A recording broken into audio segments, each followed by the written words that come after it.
প্রিয় দর্শক, আমন্ত্রণ ইস্পাহানি মির্জাপুর চা মুক্তবাকে। আপনাদের সাথে আজকে আমি ফারাবি হাফিজ। শুরুতেই আজকের দিনের আলোচিত খবরগুলো। আওয়ামী লীগ ফিনিক্স পাখি, বারবার ষড়যন্ত্র করেও নিশ্চিহ্ন করা যায়নি প্লাটিনাম জুবিলিতে প্রধানমন্ত্রী। বারবার আঘাত এসেও এই সংগঠনকে কোনো ক্ষতি করতে পারে নাই। ফিনিক্স পাখির মতো যেমন সেই পুড়িয়ে ফেলার পরেও ভস্ম থেকে জেগে ওঠে, এই আওয়ামী লীগ ঠিক সেইভাবেই জেগে উঠেছে। খালেদা জিয়ার হৃদযন্ত্রে বসল পেসমেকার, বিদেশে চিকিৎসায় সরকারের নারাজিতে নাখোশ বিএনপি।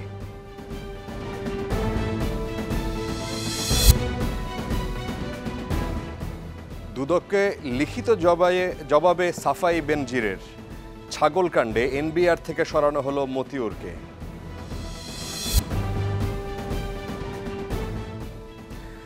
দায়িত্ব নিলেন নতুন সেনাপ্রধান, সুশৃঙ্খল বাহিনী হিসেবে কাজ করার প্রত্যয় জেনারেল ওয়াকারের।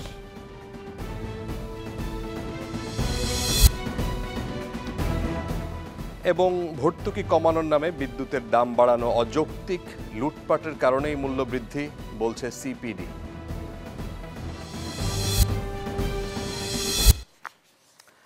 দর্শক, আমরা আজকের বিষয় ঠিক করেছি আওয়ামী লীগের ৭৫ বছর, প্রথম পার্ট। আওয়ামী লীগের ৭৫ বছর। আমরা যারা আজকে আমন্ত্রিত অতিথি তাদের সাথে পরিচয় করিয়ে দিই।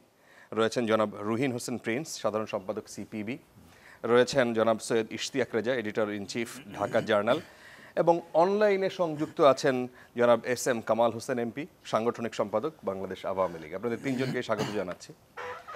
সংগ্রাম অর্জনের ৭৫ বছর। বাংলাদেশ আওয়ামী লীগের ৫২, ৫৪, ৬৯, ৭১, আজকে ২০২৪ পর্যন্ত এই বাংলাদেশের সাথে আওয়ামী লীগকে অস্বীকার করার কোনো সুযোগ নেই। আওয়ামী লীগের কথা বলতে হবে বাংলাদেশকে যদি বলতে হয়।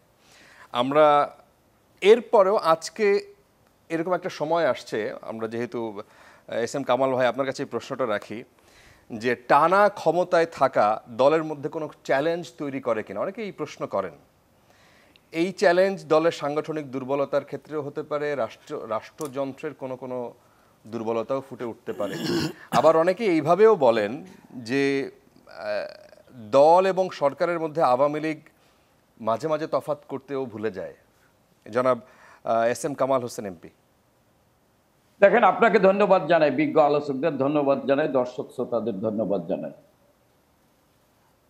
বিশ্বের সবচেয়ে প্রাচীনতম ঐতিহ্যবাহী দল বাংলাদেশ আওয়ামী লীগের আজকে ৭৫তম প্রতিষ্ঠা বার্ষিকী। পাকিস্তানের দ্বিজাতি তত্ত্বের ভিত্তিতে সাম্প্রদায়িক রাষ্ট্র পাকিস্তানের দুঃশাসনের বিরুদ্ধে, তাদের উপনিবেশিক শাসন শোষণের বিরুদ্ধে, বৈষম্যের বিরুদ্ধে ১৯৪৯ সালের ২৩শে জুন আওয়ামী লীগ প্রতিষ্ঠা লাভ করেছিল। এবং প্রতিষ্ঠার পর থেকেই, যদিও প্রতিষ্ঠার লগ্নে মাওলানা ভাসানী, শামসুল হক সাহেব সভাপতি, সাধারণ সম্পাদক ছিলেন, বঙ্গবন্ধু জেলখানায় ছিলেন, দলের যুগ্ম সাধারণ সম্পাদক ছিলেন। বঙ্গবন্ধু পরবর্তীতে ১৯৫২ সালে দলের ভারপ্রাপ্ত সাধারণ সম্পাদক হন। ১৯৫৩ সালে সম্মেলনের মধ্যে দলের সাধারণ সম্পাদক হন। জন্মলগ্নে আওয়ামী লীগের নাম ছিল পূর্ব পাকিস্তান মুসলিম আওয়ামী লীগ, কিন্তু ৫৫ সালে সম্মেলনের মধ্যে দিয়ে বাংলাদেশ আওয়ামী লীগের, আজকের আওয়ামী লীগের নাম হয় পূর্ব পাকিস্তান আওয়ামী লীগ। এবং আওয়ামী লীগের যা অর্জন, আমি বলতে পারি সেই অর্জন বাংলাদেশের যতগুলো রাজনৈতিক দল আছে তাদের সেই ধরনের কোনো অর্জন নেই। বাংলাদেশ আওয়ামী লীগের বড় অর্জন হচ্ছে জাতির জনক বঙ্গবন্ধু শেখ মুজিব, বাঙালি যে হাজার বছর ধরে স্বপ্ন দেখেছিল যে বিশ্বের মানচিত্রে একটি স্বাধীন ভূখণ্ড হবে, যার নাম হবে বাংলাদেশ, সেই বাংলাদেশ প্রতিষ্ঠা করেছিলেন বঙ্গবন্ধু।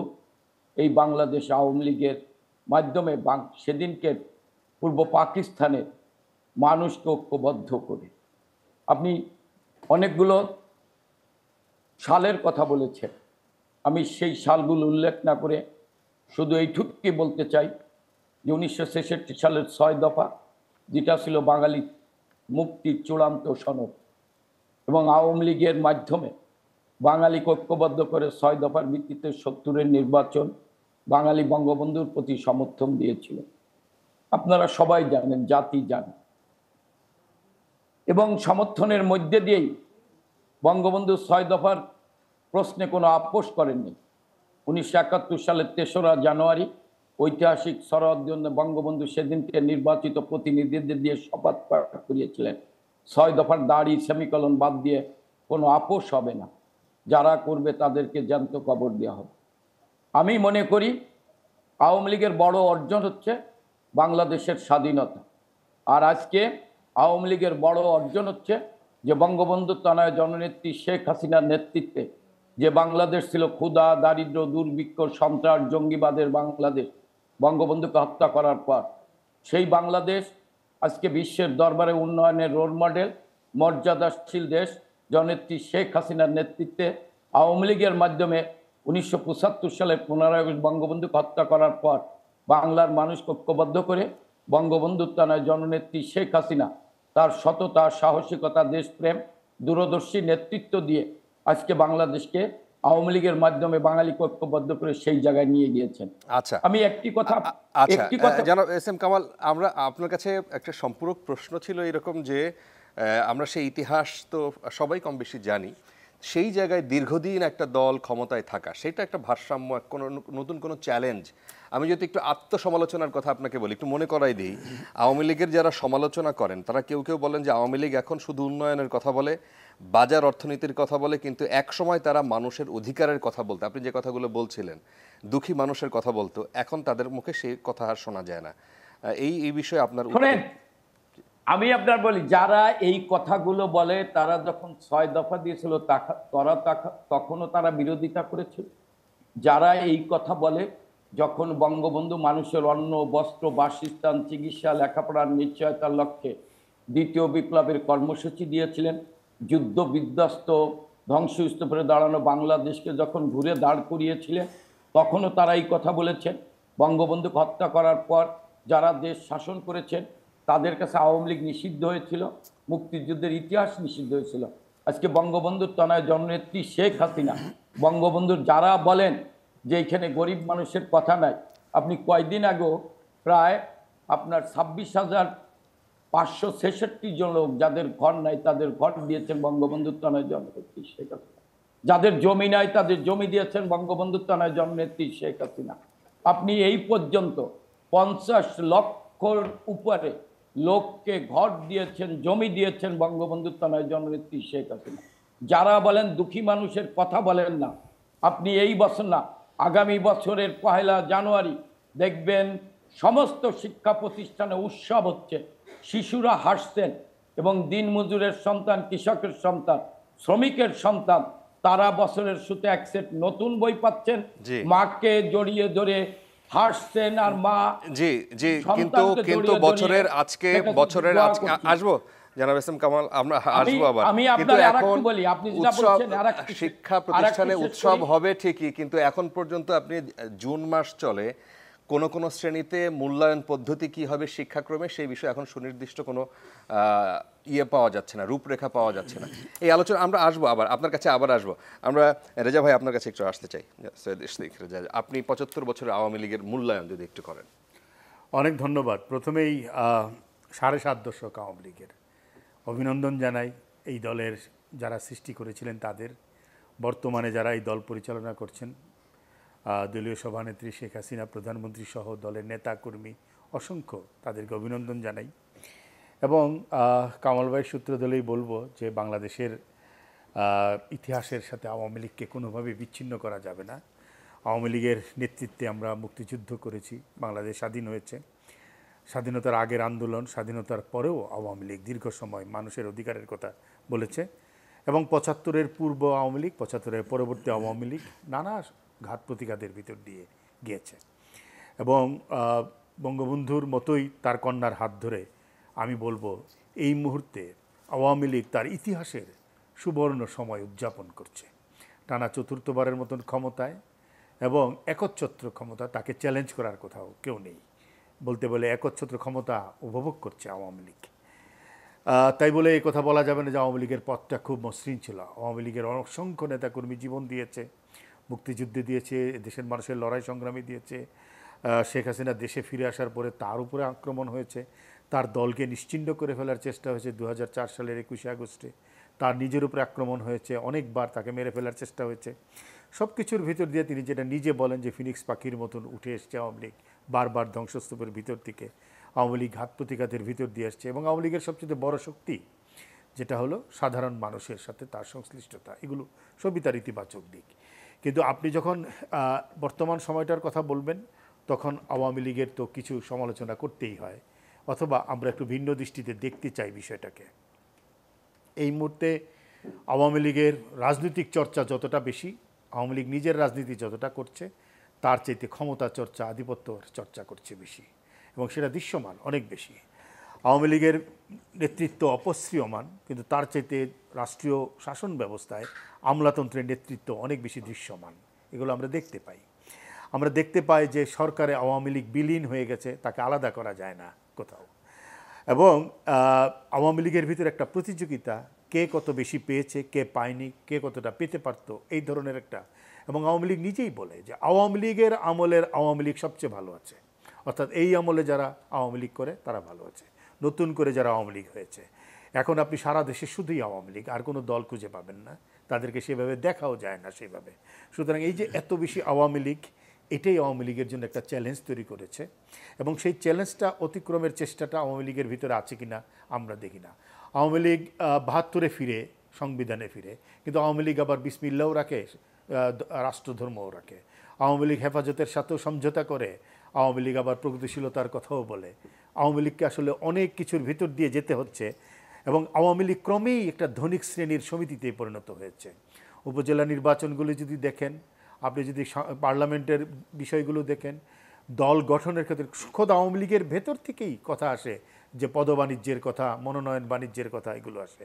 উপজেলা নির্বাচন, স্থানীয় সরকার কাঠামোটা পর্যন্ত ধনিক শ্রেণীর হাতে চলে গিয়েছে। এবং সেই ধনিক শ্রেণীটা যে খুব আওয়ামী লীগের ভিতর থেকে বেড়ে উঠছে তা কিন্তু নয়।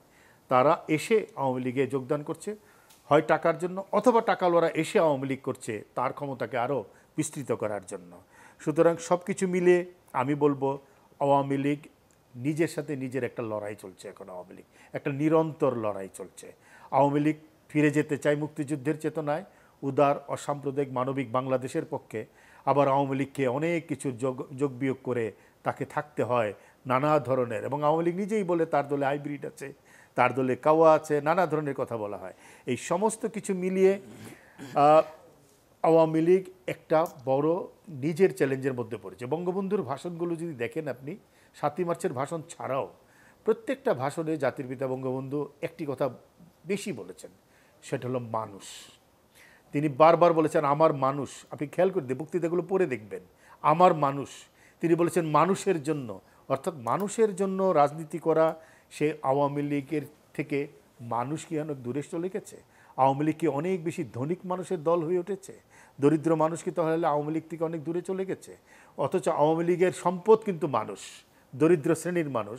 কারণ আওয়ামী লীগ দীর্ঘ সময় অতি সাধারণ মানুষের রাজনীতিটা করেছে। এবং আওয়ামী লীগের 1949 সালের 23শে জুন আওয়ামী মুসলিম লীগ যখন গঠিত হলো, তার যদি আপনি গঠন, সেই সময় যে 12 দফা কর্মসূচি, সেটার দিকে যদি তাকান, আপনি দেখেন 5 নম্বরটা, সরকারি কর্মচারীরা সমালোচনার অধীন হবেন, কর্তব্য সম্পাদনায় ব্যর্থতার জন্য তাদের পদচ্যুত করা যাবে, অপরাধের গুরুত্ব অনুসারে তাদের ছোটোখাটো বড় রকমের সাজা দেওয়া যাবে, আদালতে তারা কোনো বিশেষ সুবিধার অধিকারী হবেন না, আইনের চোখে তারা জনগণ থেকে কোনো অসামান্য কিছু পাবেন না। অথচ এই আমলেই হয় যে সরকারি কর্মকর্তাদের বিরুদ্ধে কোনো ব্যবস্থা নিতে গেলে ঊর্ধ্বতন কর্তৃপক্ষের অনুমোদন লাগবে। অথচ খোদ এস.এম. কামাল হোসেন, যিনি লড়াই সংগ্রাম করে মাঠ থেকে উঠে এসছেন, তিনি যখন বিরোধী পজিশনে যাবেন তার জন্য কিন্তু কোনো কিছু প্রয়োজন হয় না, যে কোনো ক্ষেত্রে একজনকে ধরে ফেলা যায়। আজকে জায়গায় জায়গায়, জনপদে জনপদে, জেলায় জেলায়, পাড়ায় পাড়ায় অনেক চিহ্নিত সমাজ বিরোধীরা দলে ঢুকে পড়েছে। এগুলো আমরা বলি না, দল থেকেই বলা হয়। আপনি দেখেন আনার হত্যাকাণ্ড, বলা উচিত না, একটা মানুষ মারা গেছে, কিন্তু তার রাজনৈতিক ব্যাকগ্রাউন্ডটা দেখেন, তার মানে ব্যক্তিগত মানে পরিসরটা দেখেন, প্রত্যেকটাই প্রশ্নের উদ্রেক করে, এরকম অসংখ্য প্রশ্নের উদ্রেক করে। আমরা দেখতে পাই প্রতিটা জনপদে এখন বিদ্বেষ, বিষোদ্গার, বিবাদ, এবং একে অন্যের বিরুদ্ধে ভয়ঙ্কর উৎসারটনায় ব্যস্ত। দলের নেতারা একে অন্যের সাথে 7ই জানুয়ারি নির্বাচনের সময় ঘটনা ঘটেছে, পরে ঘটেছে, উপজেলা নির্বাচনের সময় আমরা দেখেছি একে অন্যের বিরুদ্ধে কি প্রচণ্ড অখাদ্য সব কথাবার্তা বলেছে, এবং এগুলো কিন্তু চলমান। বলে এই সব কিছু মিলিয়ে একটা কথায় আওয়ামী লীগের একটা নিজস্ব রাজনীতি আছে, সেই রাজনীতিটা বাংলাদেশের রাজনীতির সাথে ওতপ্রোতভাবে জড়িত। যে রাজনীতিটা শুরুতে মৌলানা আব্দুল হামিদ খান ভাসানী, যিনি সভাপতি ছিলেন শুরু সময় আওয়ামী মুসলিম লীগের, বঙ্গবন্ধুর নাম আমি দেখতে পাচ্ছি 6 নম্বরে আছে যুগ্ম সম্পাদক হিসেবে। প্রত্যেকের ইতিহাস যদি দেখেন, শামসুল হক, এদের প্রত্যেকের ইতিহাস যদি দেখেন, অতি সাধারণ মানুষের সাথে মিশে মানুষের রাজনীতিটা করার চেষ্টা করেছে এবং সবসময় প্রগতিশীলতার পথে থেকেছে, প্রতিক্রিয়াশীলতার সাথে কখনো আপোষ করে নাই। এবং ওবায়দুল কাদের যে কথাটা আজকে বলেছেন সেটাও গুরুত্বপূর্ণ, সাম্প্রদায়িকতা একটা চ্যালেঞ্জ, কিন্তু সেই চ্যালেঞ্জ নেওয়ার মতো দল কি এখন আওয়ামী লীগ আছে, এটা হলো বড় প্রশ্ন। আচ্ছা, এটা জিজ্ঞেস করি জনাব রহিন হোসেন প্রিন্স, আপনার কাছ থেকে শুনি যে এখন দলের ভেতর থেকে অস্বীকার করার কোনো সুযোগ নেই। রেজা ভাই যেটা শুরু থেকে বললেন এবং শেষে গিয়েও বললেন, আওয়ামী লীগের সাথে বাংলাদেশের রাজনীতি আলাদা করার কোনো সুযোগ নেই। যদি সমকক্ষ হিসেবও করেন বাংলাদেশের রাজনীতিতে আওয়ামী লীগের সমকক্ষ, আমি জানি না, আমার কাছে এই তথ্য নাই। এস.এম. কামাল হোসেন উনি বললেন যে পৃথিবীর প্রাচীনতম দল আওয়ামী লীগ, আমার কাছে এই তথ্য নাই। সুতরাং যদি আপনি এই বিষয়টা নিয়েও বলেন, প্রাচীন তো বটেই, অন্যতম প্রাচীন তো 75 বছর একটা দলের বয়স কম না। সেটাই এই সময়ে আওয়ামী লীগের জন্য সবচেয়ে চ্যালেঞ্জ কি দেখেন? আচ্ছা, ধন্যবাদ আপনাকে। আমি কথার শুরুতে, যেহেতু আপনি প্রথম পার্টের এজেন্ডা করেছেন আওয়ামী লীগের 75 বছর, তা আমি একটা রাজনৈতিক দল যার একটা ঐতিহ্য আছে, অবশ্যই সে আলোচনাগুলো হয়েছে, আমি রিপিট করছি না, এ কারণে শুভেচ্ছা জানাচ্ছি। এবং আমি মনোযোগ দিয়েই একটু শোনার চেষ্টা করছিলাম আওয়ামী লীগ নেতা এস.এম. কামাল হোসেন এবং আমাদের প্রিয় সাংবাদিক ভাই রেজা ভাইয়ের কথাও মনোযোগ দিয়ে শুনলাম। আমি কথাটাকে আপনার ওই জায়গায় আমি আসছি, আপনি যেটা চ্যালেঞ্জের কথা বলছেন, একটু রাজনীতির অঙ্কটা আমরা একটু ভিন্নভাবে বিবেচনা করি। সাধারণভাবে ভিন্নভাবে কেন বললাম সেটা আসার আগে আর একটু যাই, যে রেজা ভাই অনেকগুলো প্রশ্ন তুলে দিয়েছেন, আমি যদি খুব সাবলীলভাবে বলি, সেই প্রশ্নগুলো অবশ্যই এখনকার সময়ের জন্য প্রাসঙ্গিক বলে আমিও মনে করি। এখন আসি, ধরেন আমি এখানে যদি এস.এম. কামাল হোসেন, মানে আমি কথাটা কোনো ব্যক্তি না, উনি যেভাবে শুরু করলেন, যে ওনার ভাষা দিয়েই আমি বলি, আমি নোট করলাম যে আওয়ামী লীগ শুরুর সময় দ্বিজাতি তত্ত্ব অবৈজ্ঞানিক, তার বিরুদ্ধে, ঔপনিবেশিক শাসনের বিরুদ্ধে, বৈষম্যের বিরুদ্ধে একটা দল গড়ে তোলার কাজটা করেছিলেন। ঠিক আছে, ওইটুকু আমি থামলাম। এখন একজন রাজনীতির ছাত্র হিসাবে আমরা বামপন্থীরা, বা আমি কমিউনিস্ট পার্টির বয়স আওয়ামী লীগের থেকে একটু বেশি, যাই হোক সেটা ফ্যাক্টর না। আমি যেটা বলতে চাই যে আমরা মনে করি যে একটা রাজনৈতিক দল, এটা মনে রাখতে হবে, এটা খুব কঠিন কথা, কিন্তু অন্ততপক্ষে রাজনৈতিক ছাত্র হিসেবে বিলিভ করি এবং ওইটা দিয়ে আমরা অঙ্কটা মিলাই আর কি। সেটা হচ্ছে একটা রাজনৈতিক দল কোনো না কোনো শ্রেণীর প্রতিনিধিত্ব করে। একটা রাজনৈতিক দলে ব্যক্তির ভূমিকাও আছে, সে অনেক সময় পরিবর্তিত হয়ে আন্দোলন সংগ্রামের মধ্যে দিয়ে অনন্য মানুষ হইতে পারে, খারাপ জায়গায়ও যেতে পারে। সুতরাং একটা দল তার ভূমিকা নির্ভর করে সে কোন শ্রেণীর প্রতিনিধিত্ব করে কাজটা করছে তার উপরে। এটাই যদি আপনি ভিত্তি বিবেচনা করেন, তাহলে আপনি কিন্তু অঙ্কগুলো, আমার কেমন যেন আলোচনার মধ্যে মনে হচ্ছিল যে ভাইয়ের সাথে ওই কথাগুলো মিলেই যাবে। মিলে যাবে কেন? আওয়ামী লীগ একসময় যখন শুরু করেছিল, তাদের ছিল হচ্ছে, যদি বলেন, নিম্নবিত্ত মধ্যবিত্তদের দল। আপনি অসংখ্য উদাহরণ পাবেন যে ওই সময় যারা কি বলে যে এমএলএ, মানে পার্লামেন্ট মেম্বাররা ছিলেন, লঞ্চে আসছেন, এগুলো গল্প শুনি আর কি, এগুলো হিস্ট্রি, যে রুটির মধ্যে কি চিনি এবং নারকেল পেঁচায় আছে, সেটাই খেয়ে তিনি পার্লামেন্টে ঢুকছে না, একসময় ছিল। সুতরাং তখন তার রাজনৈতিক ভূমিকা ন্যাচারালি এইটা ছিল। বঙ্গবন্ধু জাতীয়তাবাদী নেতা ছিলেন, কিন্তু সে ট্রান্সফর্ম হয়ে কোথায় চলে এসেছিলেন? মুক্তিযুদ্ধের নেতৃত্ব দিয়েছিলেন। তিনি বলছেন দুনিয়া আজ 2 ভাগে ভাগ, শোষক এবং শোষিত। আমি দেখলাম আপনার চ্যানেল না কোন চ্যানেলে গতকাল এই প্রতিষ্ঠা বার্ষিকী ধরে বঙ্গবন্ধুর একটা কণ্ঠ, সবসময় সব কণ্ঠ আসে না বঙ্গবন্ধুর, আসলো যে আমি প্রধানমন্ত্রিত্ব চাই না, আমি জনগণের অধিকার চাই। তো সুতরাং আপনি একটা সময় তো ওই রকমের জায়গায় ছিল, ওই সময় পর্যন্ত তো আপনি তার ভূমিকা যেটা আশা করেন। কিন্তু এখন যেটা, আমি শব্দটা ধার করার দরকার নেই, আমাদের অ্যানালিসিসও একই কথা উনি যেটা ব্যাখ্যা করে বললেন, সেটা হচ্ছে এখন আওয়ামী লীগ প্রধানত ধনিক শ্রেণী, উঠতি ধনিক শ্রেণী, লুটেরা ধনিক শ্রেণীর প্রধানত, নিশ্চয়ই তার অসংখ্য ভালো মানুষ, সাধারণ মানুষ আছে, সেটা অন্য আলোচনা, তারাই মূলত প্রতিনিধিত্ব করছে। সুতরাং যা যা ভূমিকা হওয়ার কথা এখন সেটা করছে। হ্যাঁ, এত সবের পরে এটা তো বলার অপেক্ষা রাখে না। এই যে শুনলাম আওয়ামী লীগের সভানেত্রীর বক্তব্য দিয়ে আপনারা যেটা শোনালেন, যে 75-এর 15ই আগস্টের মতো বড় ঘটনা, 21 আগস্টের মতো বড় ঘটনার পরে আওয়ামী লীগ টিকে থাকা তো একটা চ্যালেঞ্জ, এটা নিয়ে কোনো দ্বিধাদ্বন্দ্ব নাই। এবং সেটার মধ্য দিয়ে অজস্র কর্মী রক্তের উপরে দাঁড়িয়ে, শ্রমের উপরে দাঁড়িয়ে তারা দায়িত্ব পালন করছে, উঠে আসছে, সেটি তো অবশ্যই ভিন্ন আলোচনা এবং অনেক বিরাট ঘটনা। কিন্তু আপনি এখন যে জায়গায় আসছে, ওই যে যেটা বললাম আমাদের রাজনৈতিক অঙ্ক বলে, সে যে শ্রেণীর উপরে দাঁড়িয়ে রাজনীতি করছে সেইটা কিন্তু আর এই সাধারণ মানুষ, গণমানুষের রাজনীতি হয় না। আমি কোথায় 2টা ভাতার পরিমাণ বাড়ালাম, কোথায় কি দিলাম, ওইটাকে বলে, ওই যে মুক্তবাজারের কথাটা আপনি তুলেছেন, যে সেটা বলে চুয়ে পড়া অর্থনীতি। মানে আপনি তেলের বস্তাটা, মানে তেল ভরে আপনি চটের বস্তায় নিয়ে যাচ্ছেন, আচ্ছা মাথায় নিলে কিছু তো তেল বয়ে বয়ে আপনার গাড়ি পড়বে আর কি। তা আপনার আয় বাড়লে আপনার বাড়ির যে কর্মচারী রেখেছেন তাকেও কিন্তু আপনি একটু ভালো জামা পরাবেন, একটু খাইতে বেশি দেবেন, সেটা একটা দিক। কিন্তু উন্নয়নের ধারা লুটপাটতন্ত্র কোথায় চলে গেছে, তার চ্যালেঞ্জটা কোথায়? এবার আসি আপনার কথায় শেষ করে বলি আর কি, আর ব্যাখ্যার দরকার নেই। আমার ধারণা, আমি যে রাজনৈতিক অঙ্ক বলতে চাইছি সেটাই বলতে চাইছি।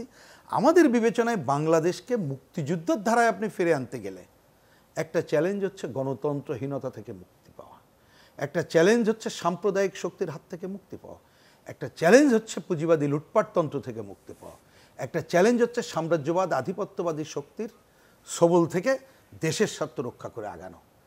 এই চ্যালেঞ্জ এখন যে আওয়ামী লীগ যে জায়গায় আছে, সে যদি তার পুরনো জায়গায় আবার ফিরে না আসতে পারে, ওই রকমের জায়গায় যেতে পারবে কি পারবে না আমি আলোচনায় যাচ্ছি না, কারণ এটা আওয়ামী লীগের মূল্যায়নের জন্য আমি বসি নাই এবং এই পরিসরে সেটা উচিত না, সম্ভব না, আমি সেদিকে যাচ্ছি না। তাহলে কি এটা মনে করেন আজকে গণতন্ত্রহীনতা এত বছরের পরে মানুষের ভোটাধিকার পর্যন্ত নাই? তাহলে এর জন্যে দায়ী কাকে আপনি করবেন? উত্তর সাধারণ মানুষের কাছে যান। লুটপাটতন্ত্র যে ভয়াবহ পর্যায়ে গেছে, একসময় বলেছে হাওয়া ভবনের দুর্নীতি ছিল, এখন ঘরে ঘরে মানে হাওয়া ভবন হয়েছে, আমরা অনেক দিন ধরে বলে আসছিলাম। আজকে যে সাম্প্রদায়িকতার কথা, যে আপনি তাকে তো উচ্ছেদ করবেন কিভাবে, সেটা হচ্ছে একটা রাজনীতি দিয়ে করতে হয়। কিন্তু আপনি যদি আপোষকামিতার জায়গায় যান, আপনি পাঠ্যপুস্তকে যদি আপোষ করেন, আপনি কিন্তু ওই ভিত্তিকেই মজবুত করছেন। আপনি মুখে কি বললেন সেইটা না, আপনার ইচ্ছা কি সেটা বড় ব্যাপার না, বাস্তবতা এটা করছেন। আপনি কিন্তু নিজের ক্ষমতাটা, যে প্রধানমন্ত্রী তো চাই না, ক্ষমতা চাই, এই জায়গাটায় যদি আপনি উল্টে চিন্তা করেন, তখন আপনাকে কিন্তু নানা আধিপত্যবাদী শক্তির উপরেই দাঁড় করাই করতে হবে। সুতরাং আমি মনে করি, যেমন কালকে আমি একটা পত্রিকা ফোন করেছিল, আমি বলছিলাম যে আমি বরঞ্চ জানতে চাই আওয়ামী লীগ 75 বছরে সে নিজেকে কি রিভিজিট করলো। আপনিও কিন্তু সূচনাতে আওয়ামী লীগ নেতার কাছে সেই প্রশ্নই করেছিলেন, যদি বুঝে থাকি। আমি শেষ করছি এটা আপনার প্রশ্ন আমাকে উত্তরে, আমরা দেখতে চাই এই প্রশ্নে আওয়ামী লীগ রিভিজিট করে সে কোন রাজনৈতিক ভূমিকা পালন করবে। আপনার উত্তর থেকে জনাব এস এম কামাল হোসেন, নিশ্চয়ই আপনি এটা নোট নিয়েছেন, যে আপনি 4টা চ্যালেঞ্জের কথা বলেছেন, স্পেশালি যে গণতন্ত্রহীনতা, বিশেষ করে ভোটহীনতা, তারপরে সাম্প্রদায়িকতা, লুটপাটতন্ত্র এবং সাম্রাজ্যবাদ, আধিপত্যবাদ, এটা সবই উত্তর আমরা তার কাছ থেকে নিব। আমরা ছোট্ট একটা বিরতিতে যাচ্ছি দর্শক, ছোট্ট বিরতির পর আবার ফিরে আসছি আলোচনায়।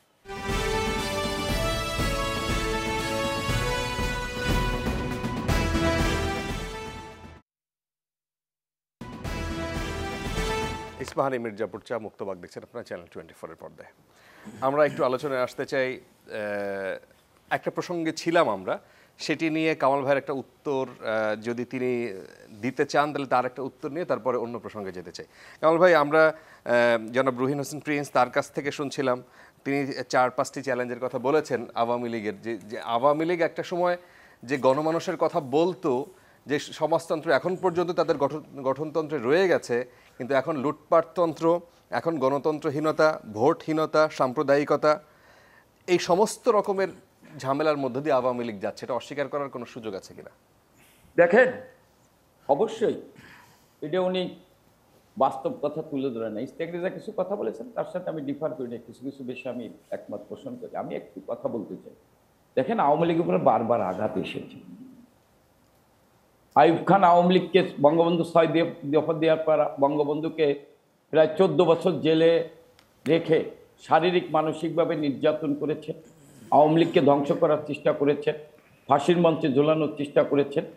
আবার বঙ্গবন্ধুকে হত্যা করার পর ঠিক জিয়াউর রহমান 4.5 লাখ আওয়ামী লীগের নেতাকর্মীকে, মুক্তিযুদ্ধের পক্ষের শক্তিকে গ্রেপ্তার করেছেন, গুম খুন করেছেন, আওয়ামী লীগকে ধ্বংস করতে চেয়েছে। বঙ্গবন্ধু তার আওয়ামী লীগের হাল ধরে মানুষের ভোটের অধিকার, গণতান্ত্রিক অধিকার ফিরিয়ে এনেছে। আপনি আবার বঙ্গবন্ধুর তনয়কে হত্যা করার চেষ্টা করেছেন জিয়াউর রহমানের ছেলে তারেক জিয়া 2004 সালের 21 আগস্ট। না, সেই কথাটাও কিন্তু দুইজনই বলেছেন। জি, আমার শেষ করতে দেন। 2004 সালের 21 আগস্ট শুধু নয়, 2001 সালে ক্ষমতায় আসার পর 21,000 আওয়ামী লীগের নেতাকর্মীকে হত্যা করেছেন। আওয়ামী লীগ ঘুরে দাঁড়িয়েছেন। প্রিন্স সাহেব যেটা বলেছেন, আওয়ামী লীগ কমিউনিস্ট পার্টি না, আওয়ামী লীগ সকল শ্রেণীর মানুষের প্রতিনিধিত্ব করে, সকল শ্রেণীর মানুষের প্রতিনিধিত্ব করে। এবং আজকে যেটা বলছেন, আওয়ামী লীগের নেতৃত্বে কোনো লুটেরা নেই, কোনো ধনিক শ্রেণী নেই। যারা দুঃসময় আওয়ামী লীগ করে এসেছেন তারাই বঙ্গবন্ধুর তনয়ের নেতৃত্বে আওয়ামী লীগ নেতৃত্ব দিচ্ছে। না, আওয়ামী লীগের সুবিধাবাদী নাই, আমি এটা বলি না। আওয়ামী লীগের ষড়যন্ত্রকারী নাই, এটা আমি বলি না। বঙ্গবন্ধুর সময় খন্দকার মোস্তাক, শাহ মুয়াজ্জেম, তাহির ঠাকুররা ছিল, সেনাবাহিনীতে জিয়াউর রহমানও ছিল। বঙ্গবন্ধুর তনয় আওয়ামী লীগের হাল ধরার পর তার বিরুদ্ধে আওয়ামী লীগের ভিতরে ষড়যন্ত্র ছিল। আমি মনে, আওয়ামী লীগ তো কমিউনিস্ট পার্টি না, তবে হ্যাঁ, আওয়ামী লীগ যে লক্ষ্য উদ্দেশ্য নিয়ে আওয়ামী লীগ সৃষ্টি হয়েছিল এবং বঙ্গবন্ধুর তনা গণতন্ত্রের মানুষ কণা সেই লক্ষ্য উদ্দেশ্য থেকে এক বিন্দু সরে যায়নি। হ্যাঁ, চলার পথে 21 বছর ক্ষমতায় ছিল না, আওয়ামী লীগের ইতিহাস ছিল না, স্বাধীনতার ইতিহাস ছিল না, 7ই মার্চ ছিল না, 6 দফা ছিল না, আপনি 17 এপ্রিল ছিল না, 10ই এপ্রিল ছিল না, মুক্তিযুদ্ধ ছিল না, জয় বাংলা ছিল না। তার ভিতর দিয়ে বঙ্গবন্ধু তখন আওয়ামী লীগকে দাঁড় করিয়েছেন, মানুষের ভোটের অধিকার প্রতিষ্ঠা করেছেন। আজকে ভোট ও ভাতের অধিক প্রতিষ্ঠা লড়াই চলেছে। যারা জনগণের ভাষা বোঝে না তারা কিন্তু আজকে, না, প্রিন্স ভাই তো ওই জায়গায় দ্বিমত পোষণ করলেন যে প্রিন্স ভাই যদি ওইটা বুঝতো, প্রিন্স ভাইদের ভাষায় যদি আমরা দল করতাম, তাহলে প্রিন্স ভাইয়ের একসময় বাংলাদেশে একটা বড় দল ছিল, আজকে ক্ষুদ্র দলে পরিণত হইতো না। প্রিন্স ভাইরা বাংলাদেশে জনগণের ভাষা বোঝে না, প্রিন্স ভাইরা বাস্তব অবস্থা বোঝে না। আওয়ামী লীগ যাদের সাথে প্রতিযোগিতা করে, আওয়ামী লীগ যাদের সাথে লড়াই করে, যে সংকটের মধ্যে দিয়ে আওয়ামী লীগ অসাম্প্রদায়িক চেতনায় বাংলাদেশকে এগিয়ে নিয়ে যাচ্ছে, বলতে পারে চলার পথে অনেকের সাথে আলোচনা হতে পারে, আলোচনা করতে পারে, কিন্তু বঙ্গবন্ধুর তনয় জননেত্রী শেখ হাসিনা অসাম্প্রদায়িক বাংলাদেশ, ধর্মনিরপেক্ষ বাংলাদেশ, এই প্রশ্নে কারোর সাথে আপোষ করেন নেই। সাধারণ মানুষের মুক্তির ব্যাপারে কারোর সাথে আপোষ করেন নেই। আপনি আজকে যারা বলছেন আজকে বঙ্গবন্ধুর তনয় রাষ্ট্রীয় ক্ষমতায় আসে বলে তো আজকে বাংলাদেশ অসাম্প্রদায়িক চেতনায় আছে, বাংলাদেশ মুক্তিযুদ্ধের ধারায় আছে, আজকে বাংলাদেশ অর্থনৈতিকভাবে ঘুরে দাঁড়িয়েছে, বাংলাদেশ আজকে মঙ্গলার দেশ নেই, আজকে আওয়ামী লীগ ক্ষমতা আছে বলে তো। আমরা তো দেখেছি আওয়ামী লীগের বাইরে যারা ক্ষমতায় ছিল তারা বাংলাদেশকে কি উপহার দিয়েছে। হ্যাঁ, আমি দোষ ত্রুটি বলি না, আমি আওয়ামী লীগের কর্মী, হ্যাঁ আমি আওয়ামী লীগের নেতা, আমার দোষ ত্রুটি থাকতে পারে, কিন্তু আওয়ামী লীগ তার নীতি আদর্শের থেকে সরেনি। আওয়ামী লীগের ভিতরে লুটেরা নাই আমি অস্বীকার করি, আওয়ামী লীগের ভিতরে যে দুর্নীতি। আমরা এবার একটু অন্য আরেকটা প্রসঙ্গে যেতে চাই। পুলিশের সাবেক অফিসারদের দুর্নীতির খবর প্রচারের পর গত 2 দিন আগের ঘটনা আপনারা জানেন যে পুলিশ সার্ভিস অ্যাসোসিয়েশন তারা ক্ষোভ জানিয়েছেন এবং পুলিশ বাহিনী নিয়ে প্রতিবেদন প্রকাশের আগে অধিকতর সতর্কতা অবলম্বন এবং সাংবাদিকতার নীতিমালা যথাযথভাবে অনুসরণের অনুরোধ জানিয়ে তারা গণমাধ্যমে একটি বিবৃতি পাঠিয়েছে। রেজা ভাই, আপনার শুনবো।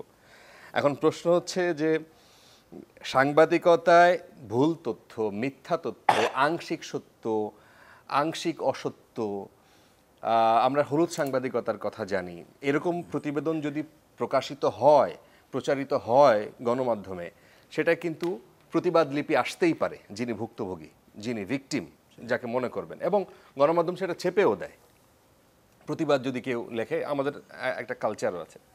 কিন্তু এই প্রথম সম্ভবত আমরা কোনো একটা বিবৃতি পেলাম সেখানে আমরা কোনো ভুলের কথা বলা হয় নাই।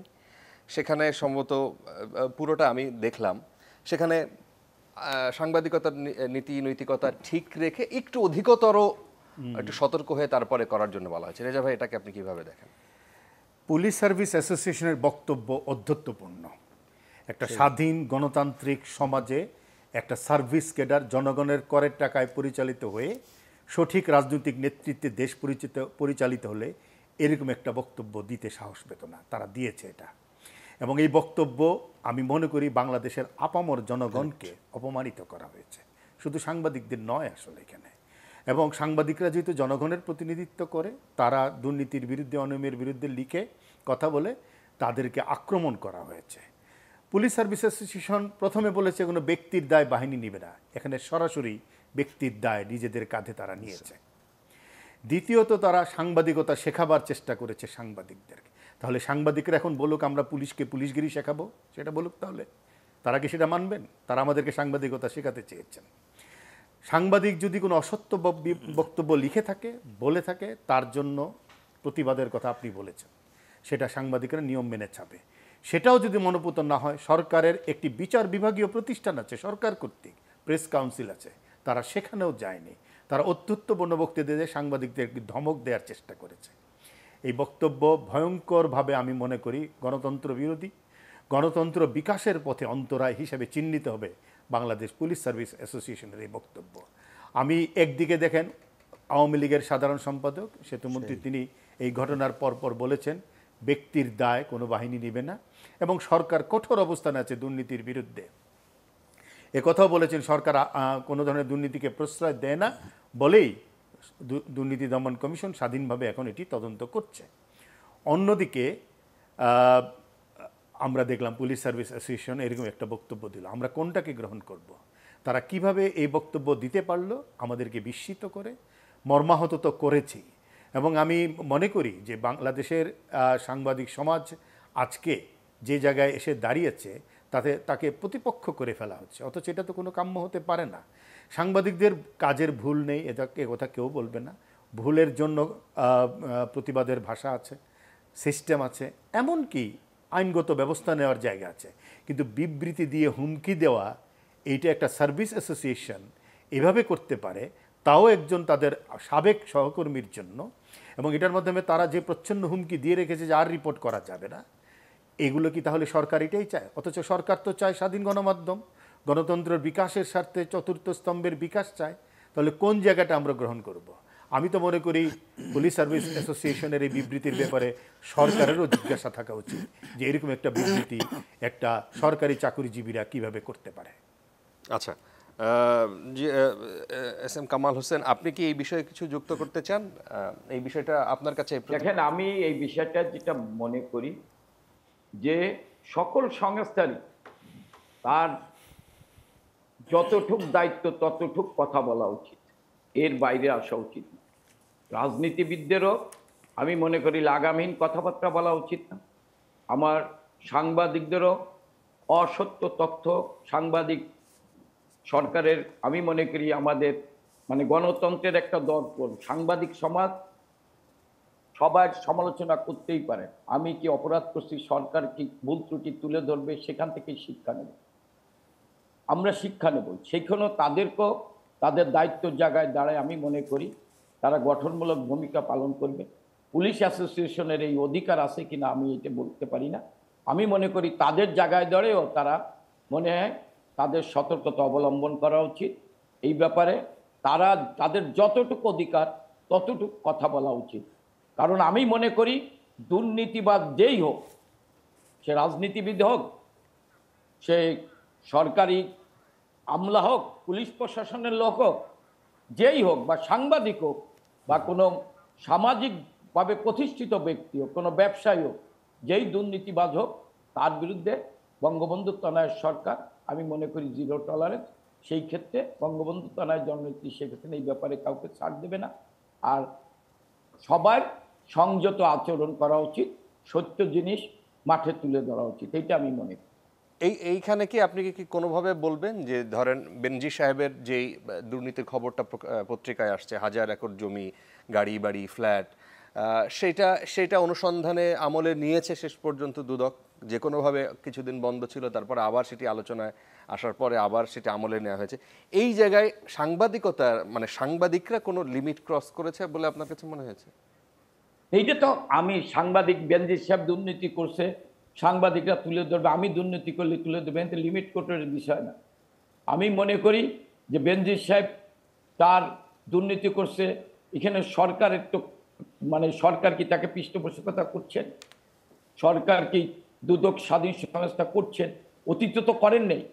অতীতে পুলিশ বাহিনীকে দলীয় বাহিনী ব্যবহার করেছে। আমি বিএনপি জামাতের সময় দেখছি এই কোহিনুরের মতো একজন এসপি র্যাঙ্কের লোক, এই নিয়ে ইস্তাক রেজা জানেন যে মোহাম্মদ নাসিমের মতো একজন জাতীয় নেতাকে পিটিয়ে রেখেছে হাওয়া ভবনের দাপটে। টোটাল পুলিশ প্রশাসন ছিল কোহিনুরের, মানে ভয়ে আতঙ্কগ্রস্ত। পুলিশের আইজি ছিল। আপনি একটি শান্তি সমাবেশে 2004 সালের 21 আগস্টে হামলা হলো, পুলিশ নীরব দর্শকের ভূমিকা পালন করলো, মানুষ আত্মনাদ করছেন, আর পুলিশ সেখানে টিয়ার গ্যাস ছুড়ে মানুষকে আরো মৃত্যুর কোলে ঠেলে দিচ্ছেন। পুলিশ সহযোগিতার হাত বাড়াননি।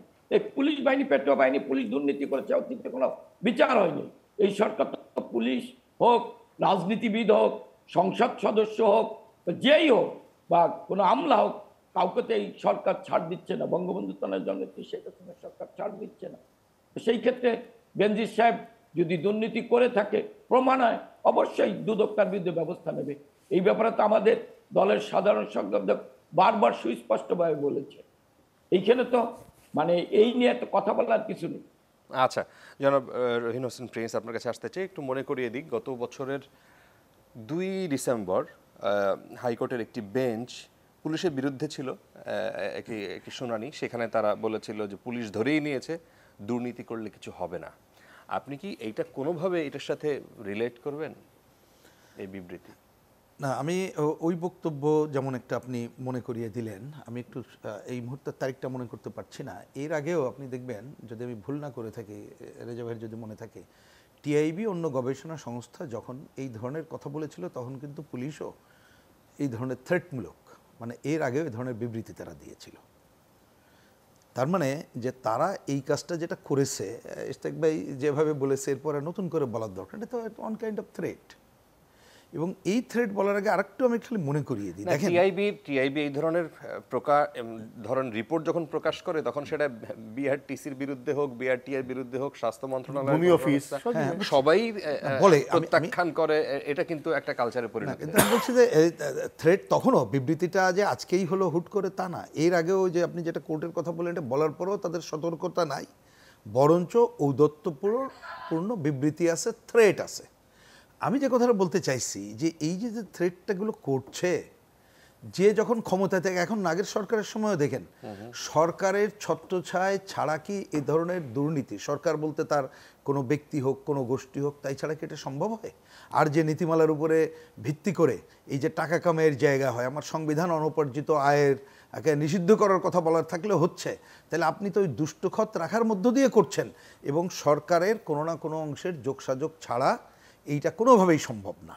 সুতরাং এইটাকে আপনাকে প্রথম বিবেচনা করতে হবে। আর ওই যে যেটা বললেন, কথা তো তাই, কারণ এরা এমন জায়গায় চলে গেছে ভাবতেই পারে না। কারণ আগের পার্টের আলোচনায় দেখবেন, আমাদের এই আলোচনার মধ্যে আসছে যে অনেক সময় সরকার, দল এবং আমলাতন্ত্র অন্যদের উপর নির্ভরশীলতা যেমন বাড়েছে, একাকার হয়ে গেছে, রাজনীতিটা আর কাছে নাই। সুতরাং তারা তো মনে করছে যে আমরাই তো সব করেছি, আজকে কেন আমাকে কোশ্চেন করতে হবে। সুতরাং আপনি রাজনীতি করে ক্ষমতায় থাকা অবস্থায় এমন জায়গায় নিয়ে গেছেন তাদেরকে, আজকে তারা আপনাকে কেন থোড়াই কেয়ার করবে? এই জন্য আপনাকে আজকে থ্রেট করার মতো সাহস পাচ্ছে। বরঞ্চ এই বিবৃতি এখনো পর্যন্ত কেন প্রত্যাহার করা হচ্ছে না, কেন সরকারের পক্ষ থেকে আমাদের এই ধরনের আইন শৃঙ্খলা রক্ষাকারী বাহিনী, যার একটা বিশেষ দায়িত্ব আছে, বিশেষ দায়িত্বই তারা পালন করুক, এই জায়গাগুলো কেন আরও জোরের সাথে বলা হচ্ছে না? তার মধ্যেও দেখবেন যে নমনীয়তার বহিঃপ্রকাশ সরকারের পক্ষ থেকেও ইতিমধ্যেই প্রকাশিত হয়ে গেছে, এবং সেই নমনীয়তাই কিন্তু তাদেরকে একের পর এক এই ধরনের ঔদ্ধত্যপূর্ণ আচরণ করার সুযোগ করে দিচ্ছে। এবং আপনি যেটা বেরিয়েছে, এ তো এখন খবর বেরোচ্ছে তো অল্প কিছু। আপনি এই কথা এখন যদি বলে যে আমরা জানতাম না, বুঝতাম না, তা তাইলে আর সরকারের দরকারটা কি? আপনি আপনার একটা অফিসের যে কর্মচারী রেখেছেন, দারোয়ান সাহেব যাকে রেখেছেন, তিনি যদি দারোয়ানি না করতে পারেন, তাকে চাকরিতে রাখেন। তো একটা সরকার এত সব ঘটনার পরে যদি বলে যে আমরা কিছুই জানতাম না, সরকার থাকে কিভাবে? তার তো এই কারণে হলেও তো পদত্যাগ করে চলে যাওয়া উচিত। যে আমরা এটা কিছুই জানি না। সুতরাং এটা সত্য ছায়া ছাড়াই কিছুই হয় না। এবং ওই যে বললাম, কোর্ট বলুক আর যাই বলুক, এইখানে কোনো দিকে নড়নচড়ন হবে, দেখবে যে উপরটা ঠিক আছে কিনা, সেইখান থেকে সিগন্যাল কি। সুতরাং আপনি যদি এর রেমেডি চান, তাইলে হবে যে উপরের তলা থেকে এই আচরণ, এবং উপরের তলা আচরণ খালি মুখের কথা বললে হবে না, সেই জায়গাটা নেই। কারণ আগের পার্টি আমি কিন্তু রাজনীতির যে কথা বলেছি ওইটাই বলছি, যে এটা কারোর ইচ্ছা অনিচ্ছার উপরে নির্ভর করবে না, এটা নির্ভর করে যে দল যে বা যারা ক্ষমতায় আছে তাদের শ্রেণী চরিত্র কি, তার অটোমেটিক্যালি তার পরিণতি ওই জায়গায়। না, কিন্তু আপনি মুখে ইচ্ছা দিয়ে কিছু করতে আপনি পারবেন না। ধরেন দল হিসেবে আওয়ামী লীগের উপরে যেটা বললেন যে সরকারের যোগসাজশ ছাড়া এটা পারে না, তো সেই হিসেবে যদি বলেন যে তাহলে এই যে সিনিয়র অফিসারদের বিরুদ্ধে যখন বেনজি সাহেবের বিরুদ্ধে যখন এই রিপোর্ট আসলো, সেটা তাহলে কেন গণমাধ্যমে প্রকাশিত হলো, তারপরে কেন অ্যাকশন নিল, কেন দুদকে গেল? নিশ্চয়ই এটা জিরো টলারেন্সের একটা পার্ট। সেটা আমি জিরো টলারেন্স কিনা জানি না। যেমন আমি বলি, এই আলোচনাটা যখন হয় কোনো একটা টেলিভিশনে যাই না, আমি বলেছিলাম এটা গভর্নমেন্টের সাহসী পদক্ষেপ। আমার শব্দটা আমার বুঝ অনুযায়ী আমি বলেছিলাম সাহসী পদক্ষেপ। এটা মনে রেখেন, অনেক সময় একটা সরকার সে মুখে তো কতগুলো কথা বলছে, ওই যে জিরো টলারেন্স সে করুক না করুক, সহযোগী থাকুক, তাকে তো কিছু করতে হয়। যখন এরকম থোরেল বিরার পরও বেরোয় যায়, আপনি তখন কোনো না কোনোভাবে কিছুকে ছেড়ে দিতে হয়, কিছু ধরার জায়গায় হয়, আর যাতে না বেরোয় এই চেষ্টাটা আপনাকে করতে হয়। এখন সেই কাজটাই তারা করার চেষ্টা করছে, এবং করছে এই কারণে, কারণ তার পেছনে কিন্তু জনগণের শক্তি তো নাই, ভোট তো নাই, ভোটের মধ্য দিয়ে তো আসে নাই। সুতরাং আপনাকে তো চলে যাবে অন্য জায়গায়। সুতরাং তাকে এই কাজগুলো করতে হবে। আরেকটা পয়েন্ট খালি একটু বলি ভাই বোঝার জন্য, দেখেন মানুষ আজকে যেখানে চলে গেছে, আমি একটু ছোট্ট করে একটা বলি, যেখানে চলে গেছে আপনি খোঁজ নিয়ে দেখেন, মানুষ অসহায় এমন জায়গায় চলে এসে চায় কি জানেন, বলে যে ভাই কোনোভাবে টেলিভিশনে একটু কথাটা আমাদের তুলে দেখেন, ধরেন কোনোভাবে পত্রিকা একটু নিউজ আসুক। মানুষ কিন্তু এরকম একটা জায়গায় চলে গেছে, সেইটুকু হলো তার একটা শান্তি, অন্ততপক্ষে আমার কিছু হোক না হোক এই কথাটা আমাদের গেল। এইটাকে সরকারের উপেক্ষা করার মতো বাস্তব অবস্থা এখন আর নাই। কামাল ভাই যেন কি বলতে চেয়েছেন, কামাল ভাই যেন কি বলতে চেয়েছেন, কামাল ভাই বলুন। আমি একটু বলতে চাই। জি জি। প্রিন্স সাহেব বললেন যে ভোটের সরকার না, ভোটের সরকার নাহলে এই সরকার ক্ষমতায় থাকতো না। প্রিন্স সাহেবরা জনগণ থেকে বিচ্ছিন্ন, যার ফলে ওনারা চিৎকার করতে পারেন, মানুষ ওনাদের বলে। দেখেন আমি একটা কথা বলি, কোনো বাহিনীকে নিয়ে কথা বলা উচিত, যেমন রাজনীতিবিদ নিয়ে কথা, রাজনীতি ব্যক্তি এসএম কামাল দুর্নীতি করতে পারে তাকে বলেন, পুলিশের কেউ দুর্নীতি করতে পারে তাকে বলেন, সাংবাদিক সমাজকে নিয়ে কথা বলা উচিত না, সাংবাদিক স্টেকরেজা খারাপ হলে করতে পারে তাকে নিয়ে বলেন, ব্যক্তিকে নিয়ে বলেন। একটা বাহিনী, একটা রাজনৈতিক দল, একটা সংস্থা, তাকে গোটা সমাজকে নিয়ে কথা বলা উচিত না।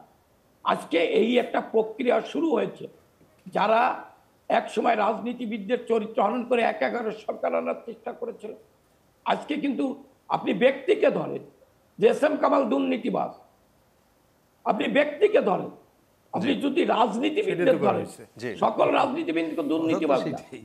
আর আমার কথা কামাল ভাই, পত্রিকার যে রিপোর্ট নিয়ে কথা হচ্ছে সেটা কিন্তু ব্যক্তির বিরুদ্ধে।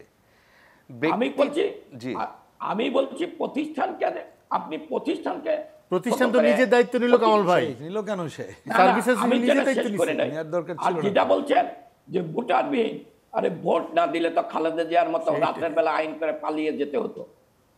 জনগণ আছে বলেই তো আজকে বঙ্গবন্ধু তারা বাংলাদেশের ৪র্থবার একটানা প্রধানমন্ত্রী। জনগণের আস্থা বিশ্বাস আছে বলে। যাদের জনগণের আস্থা নাই, যারা জনগণের চোখের ভাষা বোঝে না, তাদেরকে দূরবীন দিয়ে খুঁজে পাওয়া যাচ্ছে না। তাই সেই ক্ষেত্রে আওয়ামী লীগের এই যে ৭৫তম বছরে আওয়ামী লীগ গেল, প্রতিষ্ঠা বার্ষিকী, সেই জায়গায় আওয়ামী লীগের বিরুদ্ধে এই যে ২০১৪, ২০১৮, ২০২৪-এর যে ইলেকশন, এই ইলেকশন এবং আওয়ামী লীগের যে স্পিরিট, তার সাথে কি কোনো জায়গায় কোনো অসঙ্গতি কি আপনার মনে হয় যে আওয়ামী লীগের এটা হওয়া উচিত হয় নাই? আমি মনে করি সাংবিধানিক ধারাবাহিকতা বজায় আছে, গণতান্ত্রিক ধারাবাহিকতা বজায় আছে। যারা পিছনের দরজাদের ক্ষমতায় আসতে চায়, যারা গণতন্ত্রকে ধ্বংস করতে চায়, সংবিধানকে পাশ কাটিয়ে অন্যভাবে ক্ষমতায় আসতে চায়, তারা এই কথাগুলো বলে। আমি ২০১৪ নির্বাচন আমি বলি না যে খুব ভালো নির্বাচন হচ্ছে, ২০১৮ নির্বাচন আমি বলি না যে শক্তিশালী প্রতিদ্বন্দ্বী হয়েছে, কিন্তু শক্তিশালী প্রতিদ্বন্দ্বী দল রাস্তায় নেমেও মনোনয়ন বাণিজ্য করে ঘরে উঠে গিয়েছে। আপনি বলেন ২০২৪-এর নির্বাচন, আজকে বিএনপি প্রিন্স সাহেবরা মাঠে থাকলে তুমুল প্রতিদ্বন্দ্বিতা হতো, কিন্তু তারপরও আমি মনে করি জনগণ ভোট কেন্দ্রে গিয়েছেন, ভোট দিয়েছেন। নির্বাচন ছাড়া পথ কি? যারা শীততাপ নিয়ন্ত্রিত কক্ষে বসে তথাকথিত তত্ত্বাবধায়ক সরকারের কথা চিন্তা করে, যারা জনগণ থেকে বিচ্ছিন্ন, তাদের কথায় তো দেশ চলতে পারে না। দেশ চলবে জনগণের কথায়, দেশ চলবে রাজনীতিবিদদের কথায়, দেশ চলবে যারা জনগণের সাথে সম্পৃক্ত তাদের কথায়। আমি মনে করি যারা বারবার গণতন্ত্রকে হত্যা করতে চায় তাদের কথায় তো দেশ চলতে পারে না। আচ্ছা, গণতন্ত্র আমি মনে করি যে আপনি যেটা আমার প্রশ্ন করছেন, আমি বলি না যে তুমুল প্রতিদ্বন্দ্বিতামূলক নির্বাচন হয়েছে। হ্যাঁ, সকল দল নির্বাচনে অংশগ্রহণ করলে আরো বেশি প্রতিদ্বন্দ্বিতামূলক হতো, আরো বেশি ভালো নির্বাচন হতো, এটা আমরা মনে করি। কিন্তু নির্বাচন ছাড়া পথ কি? বঙ্গবন্ধু তো চেষ্টা করেছেন সকল দলকে নির্বাচনে আনার জন্য। এখন কেউ যদি নির্বাচনে জিতবে না বলে নির্বাচনে আসবে না, তাকে তো জোর করে নির্বাচনে আনা যাবে না। নির্বাচনের মাধ্যমে তো ক্ষমতার পরিবর্তন হবে। ক্ষমতার পরিবর্তনের পথ নির্বাচন হতে হবে। জি রেজা ভাই, আপনি যে কি বলতে? না, আমি যেটা বলছিলাম, পুলিশ সার্ভিস অ্যাসোসিয়েশন বলেছে যে সাংবাদিকরা ইতিবাচক খবর দেখে না। পুলিশের প্রচুর ইতিবাচক খবরের কথা গণমাধ্যমই তুলে ধরেছে। করোনার সময় তাদের ভূমিকা, মুক্তিযুদ্ধে তাদের ভূমিকা, গণজাগরণ মঞ্চের সময় আমরা দেখেছি স্বাধীনতা বিরোধী চক্র তাদের উপরে যখন আক্রমণ করেছে, এই গণমাধ্যমই তুলে ধরেছে। সেগুলো তুলে ধরে নাই কোথায়? সবসময় ইতিবাচক কথাই বলতে হবে, এই বাধ্যবাধকতা কোথায় লেখা আছে? এই মানসিকতার পরিবর্তন করা যাবে। কামাল ভাই যেটি বলেছেন, ব্যক্তির দায়, ব্যক্তির দায় কেন পুরো সার্ভিস অ্যাসোসিয়েশন নেবে? নিবে না বলার পরেও তারা কাঁধে তুলে নিয়েছে। এটাই আমার কাছে মনে হয় তাদের এই বিবৃতির দিক থেকে একটি নেতিবাচক দিক হয়েছে। আচ্ছা, তারা অবশ্যই তাদের বরং সৎ সাহসের সাথে বলা উচিত ছিল, আমাদের বাহিনী পেশাদারিত্বের সাথে পরিচালিত হচ্ছে, এই বাহিনী কোনো দুর্নীতিবাজকে প্রশ্রয় দেয় না, গণমাধ্যম যে রিপোর্ট করেছে সেগুলোর সত্যতা সত্য, আদালতে প্রমাণিত হলে সেই দায় ব্যক্তির, কোনো এই বাহিনীর নয়। এটাই তো হওয়া উচিত বক্তব্যের ভাষা। আচ্ছা, অ্যাসোসিয়েশনের কেউ থাকলে এর জবাব দিতে পারতো। কামাল ভাই যেটি বলতে চাইলেন, প্রিন্স ভাই যেটি বলতে চাইলেন, দুইটাই দুই জিনিস। প্রিন্স ভাই এবং মাঝখানে রেজা ভাই কিছু বলবেন কিনা কোনটার ব্যাপারে? ভোটের বিষয়ে। না, এটা তো ভোটের বিষয়ে আলোচনার কিছু নেই। গত 7ই জানুয়ারি নির্বাচনটাকে আমরা মনে করি একটি রাজনৈতিক ব্যবস্থাপনার নির্বাচন হয়েছে। যেহেতু অনেকগুলো রাজনৈতিক দল আসে নাই নির্বাচনে, সুতরাং প্রধানমন্ত্রী শেখ হাসিনা আওয়ামী লীগ সভানেত্রী হিসেবে তাকে নির্বাচন করতে হয়েছে এবং সেখানে তিনি ব্যবস্থাপনার মধ্যে নিজের দলের ভিতর থেকেই স্বতন্ত্র দাঁড় করিয়ে দিয়ে নির্বাচনকে একটি প্রতিদ্বন্দ্বিতামূলক দেখাবার চেষ্টা করেছেন। সেই নির্বাচন, আপনি সংবিধানের আলোকে কিন্তু এই নির্বাচনকে কোনো কিছু আপনি অবৈধ বলতে পারবেন না। আপনার হয়তো নির্বাচনের চরিত্র নিয়ে, নির্বাচনের ভোটার টার্নআউট নিয়ে, নির্বাচনের পরিবেশ নিয়ে, নির্বাচনে কেন অন্য দল আসলো না, এ নিয়ে বিস্তর কথা আপনি বলতে পারবেন। সেই কথাগুলো তো আমরা অতীতে নানা সময় বলেছি। না, কামাল ভাইয়ের কাছে ওই প্রশ্নটাও ছিল যে আওয়ামী লীগের যে স্পিরিট, এই 75 বছরের ঐতিহ্যবাহী আওয়ামী লীগের যে স্পিরিট, শুরু থেকে সমাজতান্ত্রিক যে ধারাগুলোও এখন পর্যন্ত আছে, গণতন্ত্রের যে বিষয়টা একদমই তার উপরেই দাঁড়িয়েছিল, সেই জায়গায় একটা ব্যাঘাত, একটা ব্যত্যয় কি ঘটেছে কিনা? সে তো আমরা আওয়ামী লীগের 75তমের আলোচনার মধ্যেই আছে যে আওয়ামী লীগ তার অনেক জায়গা থেকে বিচ্যুত অবস্থায় আছে, সে তো বলেছি। সেই জায়গায় নতুন করে এখন চ্যালেঞ্জ কি কি দাঁড়ায়? আওয়ামী লীগের চ্যালেঞ্জ তো আওয়ামী লীগই নিজের রাজনীতিটা করাই আওয়ামী লীগের চ্যালেঞ্জ। সেই রাজনীতিটা আওয়ামী লীগ জানে কোন রাজনীতি সেটা। বঙ্গবন্ধু যে রাজনীতিটা করেছেন, 81 সালে দেশে ফিরে আসার পরে শেখ হাসিনা যে রাজনীতিটা করেছেন, ব্যক্তি শেখ হাসিনা যে আদর্শে বিশ্বাস করেন, উদার অসাম্প্রদায়িকতা, মানবিক বাংলাদেশ, জনগণের অধিকার, সাধারণ মানুষের সমগ্র অধিকার, গণতান্ত্রিক পরিবেশ এবং সাধারণ মানুষের কল্যাণ, এটাই তো আওয়ামী লীগের রাজনীতি। আচ্ছা, এবার প্রিন্স ভাই আপনার কাছ থেকে শুনি। কামাল ভাই যেটি বলছিলেন যে সাংবিধানিক বাধ্যবাধকতার জন্য এই নির্বাচনগুলো করতে হয়েছে এবং সে বিষয়ে তারা খুব খুশি না, কিন্তু করতে হয়েছে। তো সেই জায়গায় আওয়ামী লীগ গণতন্ত্রের জন্য চেষ্টা করেছে এবং সেই চেষ্টাটা অন্য কোনো দল এভাবে করে নাই, এটা কি অস্বীকার করবেন? না, অবশ্যই স্বীকার করারই কিছু নাই। এটা আওয়ামী লীগ তার জায়গা থেকে করেছে, কারণ তার কাছে কি ছিল, যে জায়গায় বলুক না কেন, আমাদের হিসাব আমাদের কাছে, তাদের হিসাব তাদের কাছে, যে কোনোভাবে ক্ষমতায় থাকতে হবে। আমি যার জন্য ওই যে আগে বঙ্গবন্ধুর একটা উদ্ধৃতি দিলাম যে আমি প্রধানমন্ত্রিত্ব চাই না, জনগণের ক্ষমতা চাই। কিন্তু চিন্তাটা যদি আমি যে কোনোভাবে প্রধানমন্ত্রিত্ব চাই, তাহলে তো আপনি জিনিসটা উল্টে যাবে। সুতরাং সেই জায়গায় বাংলাদেশের অন্ততপক্ষে নির্বাচন নিয়ে যে জায়গা ছিল, এটা পুরোপুরি ফেল করে গেছে। পুরোপুরি এই ব্যবস্থাটা আরও আগে ফেল করেছে, খালি এই আমলেও না, তার আগে। সুতরাং আপনি যদি রিভিজিট করতে চান তাহলে আজকে আপনাকে করতে হবে পুরো আমাদের নির্বাচন ব্যবস্থাকে ঢেলে সাজাতে হবে, কারণ তাহলেই জনগণের অংশগ্রহণ নিশ্চিত করে আপনি ভোটের জায়গায় যেতে পারবেন। একটা উদাহরণ দেই, আপনি অন্য তর্ক বাদ দিয়েও আপনি কিন্তু একটা এখানে একটা কি বলে ভোটার দিবস পালন হয়, জানেন কি না জানি না, যদি আমার ভুল না হয় সম্ভবত 9 আগস্ট। এটা কিন্তু তাহলে কী কারণে পালন করেন? আর ভোটের এত সবের পরে উপজেলার ভোটের পরিস্থিতি দেখেন আপনি, যে মানুষ কোথায় আসছে। তাহলে এখন আপনি কইতে পারেন এটা তো কারেক্ট যে এখানে একটা আইনগত ভিত্তি আছে, নৈতিক ভিত্তি আছে কিনা সেটা অন্য জিনিস। মানে নৈতিক ভিত্তি তো আমরা বলি নাই, আইনগত ভিত্তি তো আছে, আপনি একজন ভোট দিলেও আপনি নির্বাচিত হয়ে যাবেন। কিন্তু যে কারণে এটা করা হয় সেই আলোচনা কখনো হয় না। আমি জনগণকে ইনভলভ করব, কারণ জনগণের সাথে তো রাজনীতি, জনগণের জন্য উন্নয়ন। আমি যদি তাকে ইনভলভ না করতে পারি তাহলে উন্নয়ন কর্মকাণ্ডে বা এই যে কালচারাল উন্নতির কাণ্ডে তাকে কিন্তু আমি ইনভলভ করতে পারছি না। তা সেই জায়গাটিতে বাংলাদেশে একেবারেই ফেল করে গেছে। সুতরাং বাংলাদেশে ভালো নির্বাচনের জন্য যদি বলেন এখনকার একটা অন্যতম চ্যালেঞ্জ হচ্ছে আপনি পুরো নির্বাচন ব্যবস্থার সংস্কার নিয়ে দেরি না করে আলোচনা হওয়া দরকার। এবং তার জন্য আমরা অনেক দিন ধরে যেটা বলে আসছি, এখন আরও জোরের সাথে বলছি, অভিজ্ঞতা সেটা বলছে। একটা হচ্ছে আমাদের পার্লামেন্ট, এই পার্লামেন্টকে আমাদের সংবিধানে যা বলা আছে এটা আইন প্রণয়নকারী সংস্থায় পরিণত করতে হবে, স্থানীয় সরকারকে শক্তিশালী দক্ষ করতে হবে। এর জন্য আপনি সংখ্যানুপাতিক পদ্ধতি প্রবর্তন সহ পুরো নির্বাচন ব্যবস্থাকে ঢেলে সাজাতে হবে। এই কাজে যদি সব দল আগে আসি তাহলে দ্রুত হবে, আর আগায় না আসলে আপনি দেখবেন এই কর্তৃত্ববাদ স্বৈরতন্ত্র আরও দীর্ঘদিন আমাদের ঘাড়ে চেপে বসে আছে, যতক্ষণ না পর্যন্ত মানুষ এর বিরুদ্ধে একটা বিদ্রোহ করেই সে বিকল্প জায়গায় না আসতে পারছে। আচ্ছা, সেই রকমের যে পরিস্থিতি কিন্তু বাংলাদেশ। আচ্ছা, আমরা একদম শেষ পর্যায়ে কামাল ভাই যুক্ত করতে চান কিছু। নির্বাচন ব্যবস্থা ঢেলে সাজানোর কথা বলা হচ্ছে, এটাই আওয়ামী লীগের জন্য একটা চ্যালেঞ্জের জায়গাও বলছেন প্রিন্স ভাই।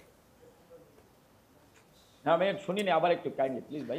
বললাম যে প্রিন্স ভাইয়ের বক্তব্য নিশ্চয়ই শুনছিলেন, তিনি বারবার বলছিলেন যে নির্বাচন ব্যবস্থাকে ঢেলে সাজাতে হবে, এটাই আওয়ামী লীগের জন্য এখন সবচেয়ে বড় চ্যালেঞ্জ। এটা করলে একটা উত্তরণের পথ পরিষ্কার হয়। এক মিনিট, আপনি এখানে তো দুইজনই আছে, ইস্তেক রাজা ভাই আছে, আমার বন্ধু প্রিন্সও আছে। দেখেন, যা কিছু নির্বাচন ব্যবস্থাকে ঢেলে সাজানোর জন্য বঙ্গবন্ধু তার জননেত্রী শেখ হাসিনার সরকারও করেছেন, আপনি করেছেন।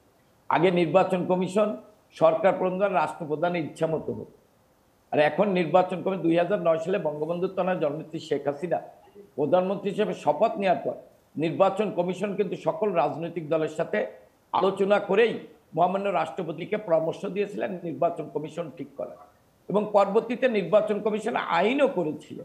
হ্যাঁ, বঙ্গবন্ধু তো নির্বাচন ব্যবস্থাকে আপনি সংস্কার করেছেন, স্বাধীন করেছেন, সকল দলের মতামতের ভিত্তিতে নির্বাচন কমিশন নিয়োগও দিয়েছে। এবার আপনি দেখেছেন, এবার শুধু বিএনপি জানে কি, বিএনপি গঠনের বুদ্ধিজীবীরা তো গেছেন যাদেরকে জাতি সবাই চেনে। নির্বাচন কমিশন যদি আরো বেশি সংস্কার করতে হয়, সকল রাজনৈতিক দল নির্বাচন, তিনিও তাই বলেছেন প্রিন্স ভাই। কিন্তু এই জায়গায় কিন্তু মিলে গেছে, এই জায়গায় প্রিন্স ভাই, কামাল ভাই এই জায়গায় কিন্তু মিলে গেছে। অনেক ধন্যবাদ, আমাদেরকে শেষ করতে হবে, আমাদের সময় শেষ হয়ে আসছে। আপনাদের তিনজনকে অসংখ্য ধন্যবাদ। দর্শক, আপনারা আলোচনা শুনছিলেন, বাকি বিবেচনা আপনাদের হাতে। শুভরাত্রি।